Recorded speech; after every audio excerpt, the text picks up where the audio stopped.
Você já deve ter escutado uma notícia tipo assim: o salário mínimo será reajustado em 5% e fica abaixo da inflação. Ou outra assim: o DIEESE calcula que o salário mínimo nacional deveria ser de R$ 6.527. Eu acredito que, imediatamente após vocês ouvirem essas notícias, vocês devem ter pensado: mas da onde é que eles tiram esses números? Não pensaram? Tudo bem, eu pensei.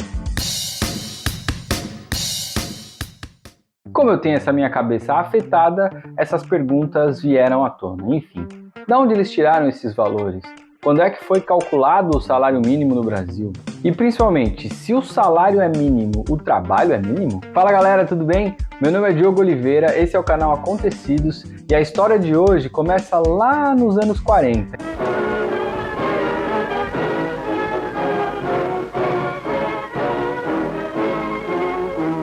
Getúlio Vargas, em contato direto com os trabalhadores do Brasil, presta conta dos atos do seu governo, num exemplo do mais puro sentimento democrático e prova de respeito e amor ao povo.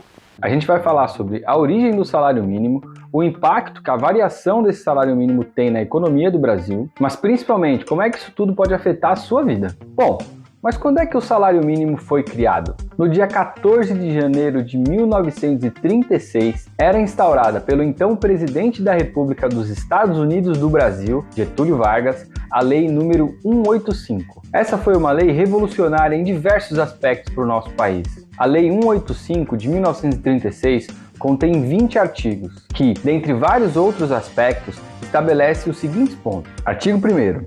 Todo trabalhador tem direito em pagamento do serviço prestando num salário mínimo capaz de satisfazer, em determinada região do país e em determinada época, das suas necessidades normais de alimentação, habitação, vestuário, higiene e transporte. E ainda assim um outro artigo.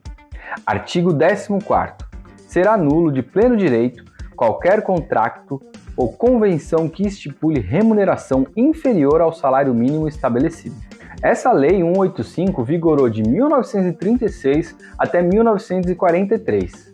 E durante esse período, não só essa lei federal tocava no assunto do salário mínimo. Cada estado da federação era liberado para determinar o mínimo pagamento feito pelo serviço prestado naquela região. Com isso, existia uma série de leis que abordavam o que era um salário mínimo no Brasil. E isso variava muito, o que era um grande problema. Isso acaba em 1943 com a promulgação da Consolidação das Leis Trabalhistas.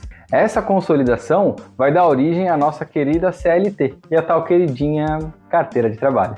Tudo o que envolvia a regulamentação do trabalho no Brasil, a partir de 1943, estava consolidado com a promulgação dessa lei. Observação: se você é geração Y, você pode nem saber que existe uma carteira de trabalho, mas sim, existe um documento nacional que vai regulamentar e registrar qualquer trabalho prestado em solo brasileiro. É a CTPS, Carteira de Trabalho e Previdência Social. Tá, e por que foi criado o salário mínimo?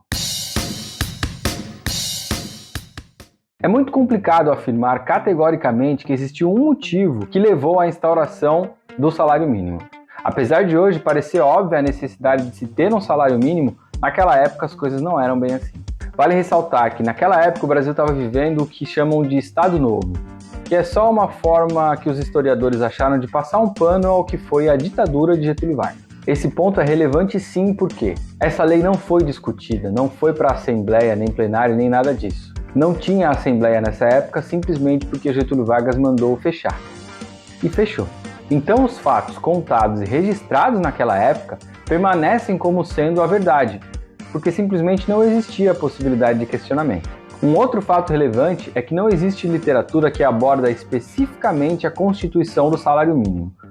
Toda a literatura que vai abordar isso acaba tocando a CLT, ou seja, a Consolidação das Leis Trabalhistas. Porém, como o período entre a instauração da Lei 185, lá em 1936, e a Consolidação das Leis Trabalhistas em 1943 é de quase 7 anos, 6, 7, 8, 9, 10, 11, 12, 13, tá. Muita coisa aconteceu nesse tempo. Como o que nós temos é um retalho de informação sobre este assunto, é isso que nós utilizaremos. Essa informação está publicada no portal da Agência do Senado. Estes são os motivos base que foram encontrados. 1. atrair mão de obra do campo para a cidade. O Brasil era um imenso país e com produção industrial quase inexistente, faltava mão de obra nas fábricas e, como os salários mudavam de região para região, o povo tinha pouco incentivo para ir do campo para as cidades.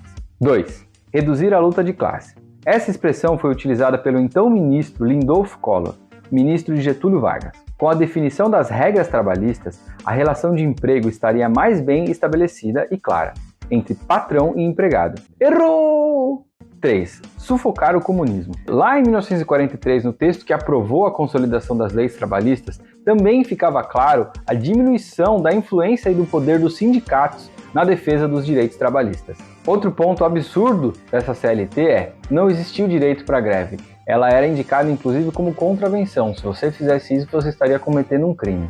Mas como o salário mínimo é calculado? Primeiramente, é fundamental esclarecer que o salário mínimo sempre vai respeitar uma política pública e, geralmente, essa política pública vai refletir os interesses do governo que está no poder. Isso é natural. Lá em 1936, quando foi estabelecido o salário mínimo, determinou-se que a quantia calculada para o pagamento mínimo pelo trabalho prestado pelo trabalhador brasileiro deveria ser suficiente para o gasto com moradia, alimentação, educação, saúde, lazer, vestuário, higiene, transporte e previdência social. Sim, isso tudo. Aí, só em 1937, ou seja, quase um ano depois, chegou-se ao primeiro cálculo do valor do salário mínimo, que, se a gente transformar hoje da moeda da época para o real atual, daria a quantia de R$ 1.202,29. Pasmem, a partir deste valor de R$ 1.202,29, desde então, o governo federal só tem reajustado o salário mínimo. Não é feito um novo cálculo. Por isso o valor é tão baixo. Oficialmente não há registros de um novo cálculo de salário mínimo feito por qualquer governo. Nesse período, o Brasa passou por 4 moedas diferentes, até chegar no real. E é claro, cada mudança de moeda afeta diretamente o poder de compra do trabalhador brasileiro.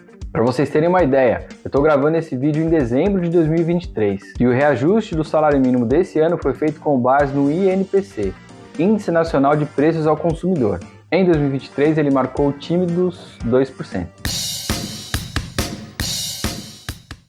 Se o salário mínimo, o trabalho é mínimo... Que preguiçoso o quê? Vai plantar batata? Eu, hein, mulher mal educada? Pô, a pessoa vê o autônomo assim, tá entendendo? Acha que é vagabundo. Vagabundo não, trabalho agora. Trabalho na minha hora. Na hora que eu quero. Eu, hein? Eu quando quero comer cocada, eu tenho que ralar o coco. Ok, já está claro que o salário mínimo não é minimamente suficiente para atender ao que a lei determina. E está longe de ser uma quantia suficiente para a subsistência digna do trabalhador brasileiro. Se o salário é mínimo, então o trabalho é mínimo. Não me matem, mas não deve ser assim. O brasileiro trabalha e muito, mas isso é uma discussão para outro momento. Um estudo do Diese divulgou que, para o salário mínimo atender plenamente à necessidade do trabalhador brasileiro, ele deveria ser de R$ 6.527,67. Só que esse valor é um valor inatingível na atual circunstância econômica que o Brasil está vivendo. Eu sei, está cada vez mais controversa a minha argumentação, mas infelizmente esse é um fato. Se o presidente da República determinasse na canetada o reajuste do salário mínimo para esse valor que o Diese colocou, muito provavelmente, ao invés de arrumar um problema histórico, ele estaria causando vários outros. Eu não sou economista e eu não quero me atrever a esmiuçar os reflexos que isso traria para a nossa economia. Mas fazendo uma pesquisa básica de gente com autoridade para falar sobre isso, eu encontrei os seguintes pontos. 1. Aumento expressivo da demissão, uma vez que as empresas não seriam capazes de pagar estes salários. 2. Aumento da informalidade e precarização das relações trabalhistas. 3. Forte impacto nas contas públicas ligadas a benefícios sociais, como o INSS, por exemplo. Ou seja, a gente quer que o salário mínimo cresça e a gente sabe que o valor estabelecido hoje não é suficiente para atender tudo que a lei do salário mínimo determina. Porém, aumentar essa quantia de forma irresponsável vai acabar gerando mais problemas do que benefícios. De qualquer maneira, não dá para a gente ignorar a necessidade de colocar a discussão do salário mínimo como prioridade para qualquer política social de qualquer governo que venha assumir o nosso país. E por fim, não, o salário mínimo não deve ser relacionado ao trabalho mínimo. É complexo, eu sei, e até um pouco revoltante falar sobre isso, mas se a gente quer que o salário mínimo seja realmente reajustado, primeiro a gente tem que resolver um problema de crescimento econômico do nosso país. Essa seria uma medida fundamental para o reajuste sustentável do salário mínimo aos patamares que ele de fato deveria estar. E se a gente quer produzir mais, não dá para a gente trabalhar o mínimo.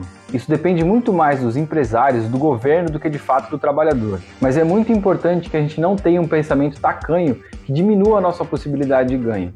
É isso aí, pessoal. Esse foi o Acontecidos de hoje. Eu espero que vocês tenham gostado desse assunto e que ele tenha ajudado vocês a esclarecer qualquer dúvida que vocês tenham sobre o salário mínimo. Ainda assim, eu quero aproveitar e perguntar, tem algum economista aí?